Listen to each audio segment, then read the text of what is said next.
একবার কোনো এক গ্রামে কোনো এক ধনী ব্যক্তি কুরবানির সকাল এক গরু কিনে আনলো। গরুটির দাম ছিল প্রায় কয়েক লাখ টাকা।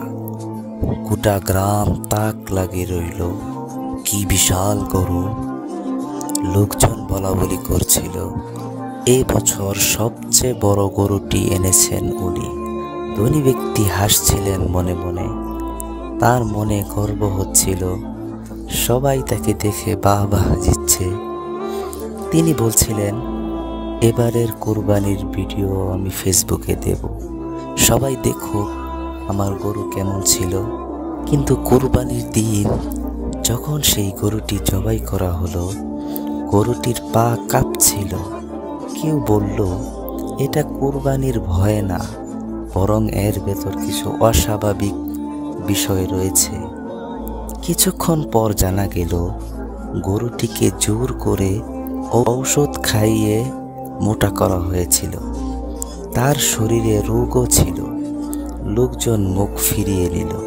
সে প্রশংসায় পাওয়ার জন্য কুরবানি দিয়েছিল, তা বদলে গেল ঘৃণায়, হাস্যকর বিষয়ে। না, বরং সবচেয়ে ভয়ঙ্কর কথা হলো, আল্লাহ রাব্বুল আলামিন বলেন, লা ইয়ানালাল্লাহু লুহুমুহা ওয়ালা দিমাউহা ওয়ালাকিন ইয়ানালুহুত তাকওয়া মিনকুম। আল্লাহ বলতেছেন, কুরবানির রক্ত, মাংস, চামড়া এগুলো কিছুই আল্লাহ রাব্বুল আলামিনের কাছে পৌঁছে না। আল্লাহ রাব্বুল আলামিনের কাছে পৌঁছে শুধুমাত্র আপনার আর আমার তাকওয়া। তাকওয়া না থাকলে লোক দেখানোর কুরবানি আল্লাহ রাব্বুল আলামিনের কাছে কিছুই নয়, সেটা শুধু এক মাংস কাটার উৎসব মাত্র, ইবাদত নয়। উপদেশ, কুরবানি যেন লোক দেখানোর জন্য না হয়। কুরবানি হোক একান্তই আল্লাহর সন্তুষ্টির জন্য, নয়তো সেটা আমাদের বোঝা হয়ে দাঁড়াবে, পুরস্কার